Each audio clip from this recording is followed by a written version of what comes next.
my name is Zhang, and I'm working with Kendall, Carney, and Laura Stevens, and we are all students of physical therapy here at Augusta University. And we really wanted to look at other healthcare professionals that we would be working with in the future, and one of them is the physician assistant. And a physician assistant is a nationally certified and state-licensed medical profession, and they can work with many other healthcare professionals, including physicians and nurse practitioners as well. And to help us get a better view of this profession, we interviewed one of the associate professors here at Augusta University. Her name is Mrs. Redmond, and she's also a practicing physician assistant in Georgia. And in the recent academic year, she taught over 14 courses here, including courses in orthopedics, surgery, endocrinology, medical communications, ethics and professional issues, and many other classes as well. So we found that physician assistants are really trusted healthcare professionals that can practice in all 50 of the states, including outside U.S. territories and the District of Columbia. And we found there is about one physician assistant every 10 physicians in the U.S. And in the year 2007, we found there were 68,000 physician assistants practicing in the U.S. And here in this map is a distribution of how many physician assistants are in each state. As you can see, there's a lot in California because it's such a big state and not as many in some other smaller states. So it's still a growing profession. And to become a physician assistant, a student has to go through a lot of training and a lot of background in order to get there. So during their undergraduate career, they have to take courses including chemistry, physiology, anatomy, microbiology, and biology, and many other courses as well. And they also have to have a lot of hours of non-clinical volunteer work and a lot of hours working in the field. Once they graduate, they have to apply to an accredited graduate school to obtain their master's degree, and this is usually about 26 months where they receive more education, and they also have more than 2,000 hours of clinical rotations during this time as well. Once they graduate from school, they can go ahead and take the licensure exam, which is the Physician Assistant National Certifying Exam, also known as PANCE, and they take this exam to get certified, and once they pass, they can get the letters PAC, which stands for Physician Assistant Certified. As well as taking this exam, they must also be licensed in the state that they want to practice in. And physician assistants are really experts in general medicine because every 2 years they have to take over 100 hours of continuing education courses to stay certified. And on top of that, they also need to take a recertification exam every 10 years. And now, here's Kendall. She'll talk to you a little bit more about the profession. Hi, I'm Kendall Carney, and I'm going to be talking about some of the skills, duties, responsibilities of physician assistant, as well as some organizations in the physician assistant field and some of the advancements that we're seeing today in the physician assistant field. So to start off, some of the main skills, duties, and responsibilities include short and long-term patient care issues. They're able to administer and order diagnostic tests. They can perform physical examinations. They can administer injections and immunizations. They can do suturing, patient interviews, help develop and implement patient management plans. It's also important for them to be well-versed in health promotion, physiological knowledge, infection control, pain management, and clinical skills. And so some of the main professional organizations that we've seen, the first one is the AAPA, which is the National Professional Society for Certified Physician Assistants. So that's going to be the equivalent to the APTA, which is the American Physical Therapy Association that we have with physical therapy.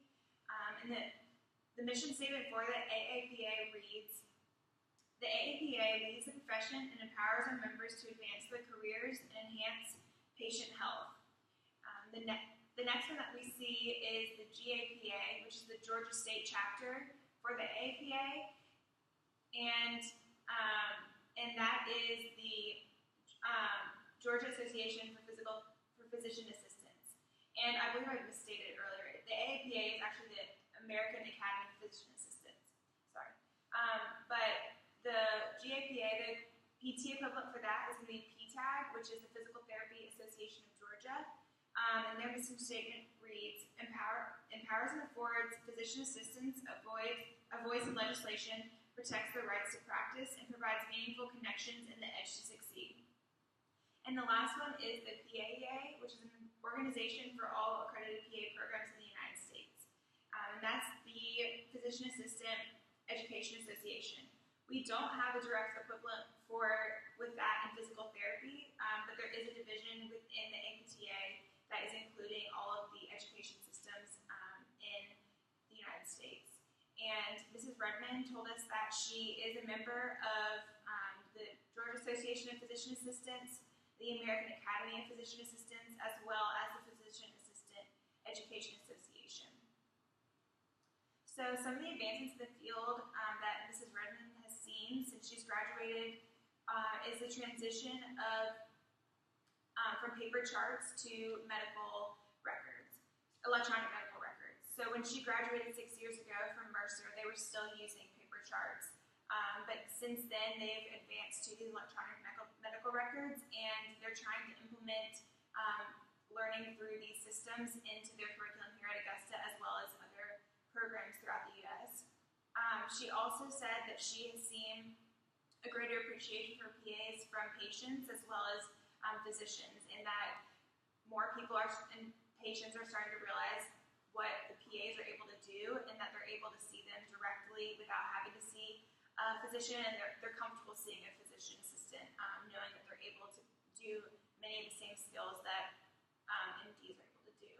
There also has been an increase in the number of MDs that are hiring physician assistants, which she said has been a great improvement for their field. And she said that a lot of our graduates here from Augusta University are starting to go towards specialties. So some of the main specialties that you're going to see, the most common one will be general and family practice, and that will be your urgent care, or you're just doc in the box. And then you've got general internal medicine, general pediatrics, OBGYN, surgical subspecialties, internal medicine subspecialties, and emergency medicine. There's also an increase in the number of medical and surgical subspecialties, including the cardiothoracic, orthopedic, and neurologic surgical subspecialties. And there, the PA to physician ratio is going to be 1 PA to every 3 physicians. So it's a greater ratio than was seen with the nationwide 10-to-1 ratio of physicians to PAs. So some further advances that the AAPA is working on, they have a strategic plan laid out. So they have 4 main goals that they're working towards, and those include they're equipping PAs for expanded opportunities in healthcare. They're doing so by maintaining flexibility to allow them to transition among multiple careers, like known as the specialties. They are, while still maintaining their competence, they're increasing their leadership competency as well, trying to improve professional development, and they're improving their participation on interprofessional committees at the state regulatory agencies as well as decision-making bodies. They're also trying to advance the PA identity. So they're doing so with PA documentation by performing claims, MPIs, and helping them become enrolled providers. They're also trying to educate others, including patients as well as physicians and even PTs, on what the PA skills and practices are. They're also creating progressive work environments for these PAs. So they're working to improve these environments that they work in to make them more positive and to break down any of the barriers that they might be experiencing. They want to implement strategies to continue expanding PA practice. And the last one is fostering AAPA organizational effectiveness and sustainability. So with that, they're trying to increase advocacy by involving themselves in philanthropic activities, employer initiatives, and trying to continue increasing the APA capacity to make sure that it's financially sustainable. Hi, I'm Laura Stevens. I'm also a student here of physical and I'm going to talk a little bit about the interaction seen between physician assistants and physical therapists. And so, through our research, what we found was that we don't really see that much interaction between the two professions. Mrs. Redmond said that she didn't see many PTs in her working environment, but she's also she specialized in vascular surgery, and so it makes sense that she wouldn't see a lot of PTs there. But in talking to a PA student here, his name's Kyle Kai, we discovered that PAs and PTs don't have much interaction anywhere that he's seen, and he's done, as Sandy was talking about earlier, hundreds of hours of observation in the clinic. However, in talking to Mrs. Redmond, she said that one of her top classes is orthopedics, which is saying something, seeing as how she teaches over 14 classes here. And Dr. Bogla, who is one of our physical therapy professors, actually comes in and teaches 5 lecture hours of Mrs. Redmond's orthopedics class, and then also provides a 2-hour lab in orthopedics in our physical therapy department. And Mrs. Redmond thinks that that's just an awesome exposure to the PT occupation. Currently, there are a couple issues in the PA realm, and one that Mrs. Redmond pointed out was in prescribing medicine. Currently, PAs are allowed to prescribe Schedule 3 through 5 drugs, and it's just a classification system that runs 1 through 5. And right now, a recent legislation went through where certain narcotics were changed from a Schedule 3 drug that PAs could prescribe to a Schedule 2 drug. And so PAs are not able to prescribe those drugs. And so they're having to get the MD involved, which is taking away some of the autonomy of their profession. And so they're really hoping that they can get that legislation reversed and get some more power back as far as prescribing medication goes. Just to give you a little background on the scheduling of the drugs. A Schedule 3 drug has less potential for abuse than a Schedule 1 or Schedule 2 drug would have. You can still see high psychological dependence or low physical dependence. And some examples of this would be less than 15 milligrams of hydrocodone or less than 90 milligrams of codeine, which is just Tylenol with codeine in it. A Schedule 2 drug, which PAs are not allowed to prescribe, will see a high potential for abuse. And so these drugs can cause severe psychological or physical dependence. And some examples of this would be oxycodone, morphine, codeine, and opium. So another thing we're really interested in researching the physician assistant realm is, do they have direct access? Because it's kind of a hot topic for PTs right now.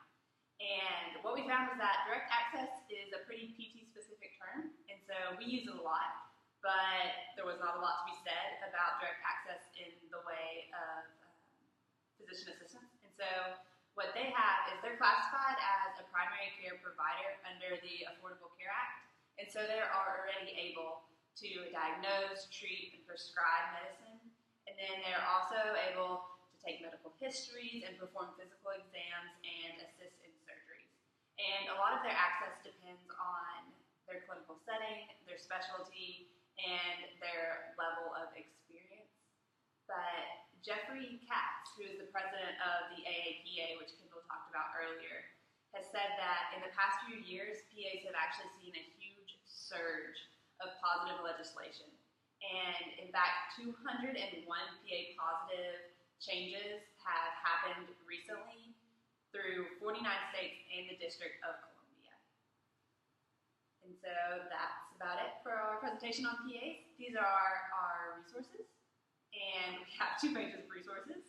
And then if you have any questions, comments, or concerns, please feel free to reach out to any of us listed, and we will do our best to try to get back to you on that.